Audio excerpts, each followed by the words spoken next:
Myself again, Robert, R-O-B-E-R-T, Hurst, H-U-R-S-T, Public Information Officer, Texas Department of Criminal Justice.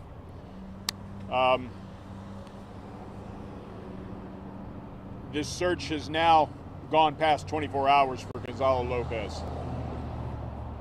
I cannot reiterate enough how dangerous this man is and how the public's help is needed in locating him. We've got over 300 law enforcement personnel out here near Centerville looking for him in Leon County in a very rural area, but we still need the public's help. If anybody's seen him, if anybody has any reason to believe he's been on their property, please contact local law enforcement officials by way of 911. Reward has now gone up to $22,500 for his apprehension. It's a lot of money, folks. If anybody has any idea where he is, please consider that reward. I know we all want to play armchair quarterback here, and everybody's kind of speculating about whether he's still in this area, whether he's gotten away, things like that. Let me just throw this out there. If somehow he has managed to get out of this area into another area of Texas, please do not try and take this man on yourself. Please contact the law enforcement agency in the area where you are if you think you've seen him not in Leon County. If he's managed to get someplace else, please contact law enforcement there. Tell them that you think you've seen this escaped convict and you want to get him in custody. Do not try and engage him yourself. He's just too darn dangerous. He's got a capital murder conviction out of Hidalgo County for killing a man with a pickaxe back in 2005. He's got an attempted capital murder conviction for shooting at a sheriff's deputy in Webb County in 2004. He's not somebody that you want to take on yourself. Please, let law enforcement deal with this guy. If he's not in this area, if he's gotten someplace else, please, let law enforcement deal with him. I'll take any questions you might have. Given what you know about the suspect, got to speak a little louder. I can't hear you. Given what you know about the suspect, where do you think he could be off to if he were to not be here? I have no idea. I can't. Again, that's playing armchair quarterback. Don't know. As you kind of described earlier today, you said you guys aren't sure how he got to the front of the bus. We know how he got to the front of the bus. Yeah. But then, so moving forward, you know, we talked about the two officers, one in the front, one in the back, and that second officer in the back shot at the tire. Was he so he was still inside the bus when he shot at that tire? No, he was out of the bus. You can't shoot the tires on a bus when you're inside the bus. How did he get off the bus? He went out the back door. He went out the emergency back door of the bus. After Lopez already had a hold of the bus? When Lopez and Officer Smith, the driver of the bus, started struggling, Officer Smith got the bus stopped.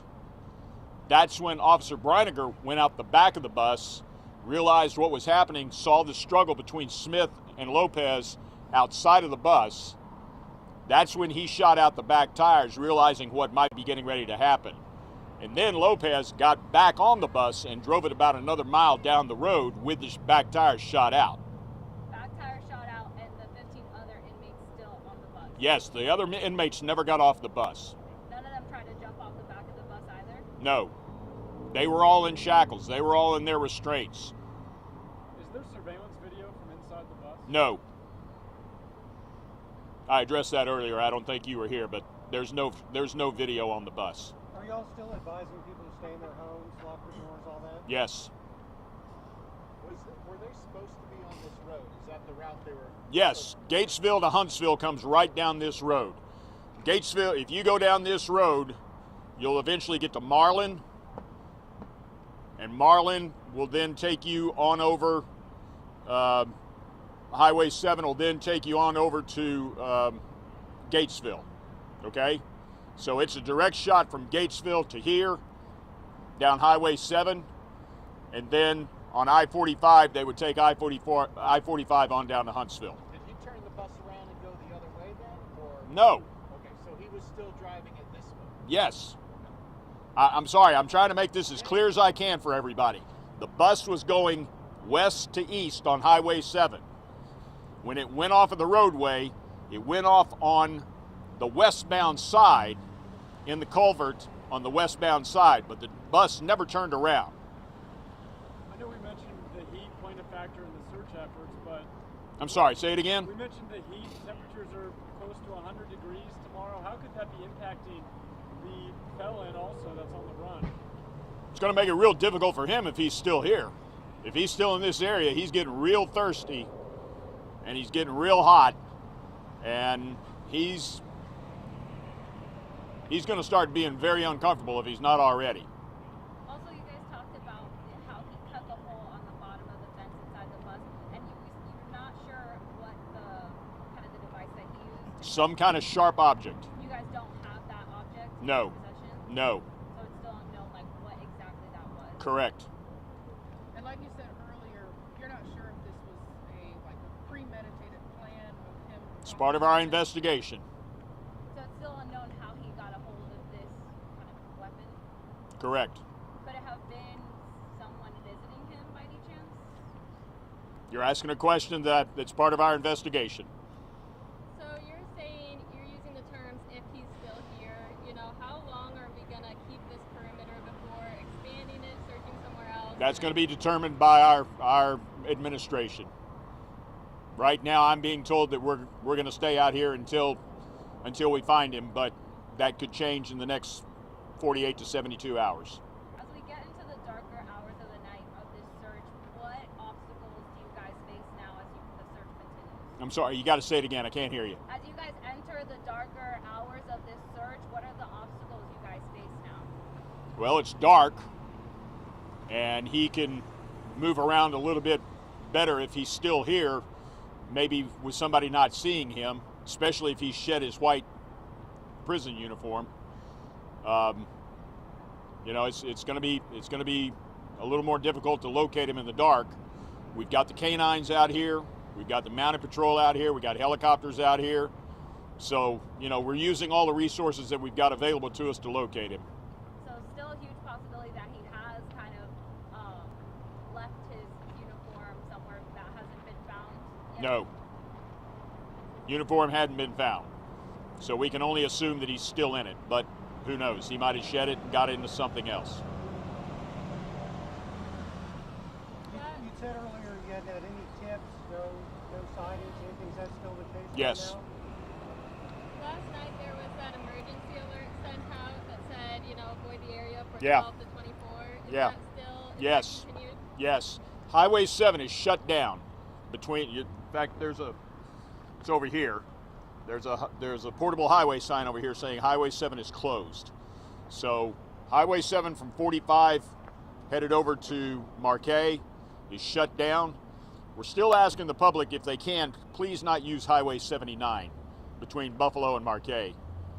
And then, of course, I-45, we can't do anything about I-45. That's a major thoroughfare between Houston and Dallas. But,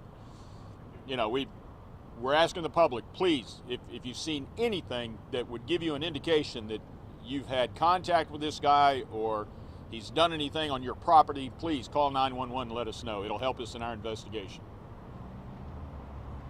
Anything else? Is there any plans for new updates tomorrow morning, or when you guys are planning to start updates?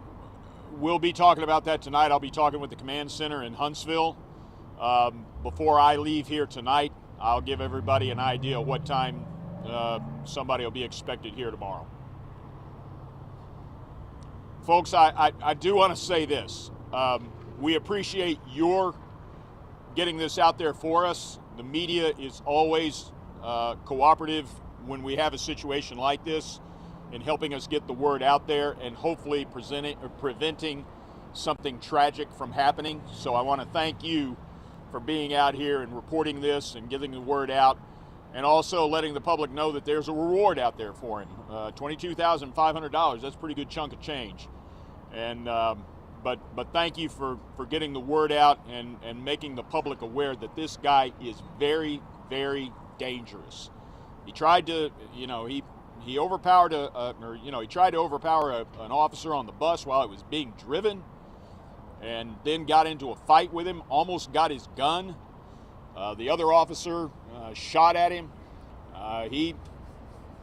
He's somebody that you've got to really be aware that this guy is very, very dangerous.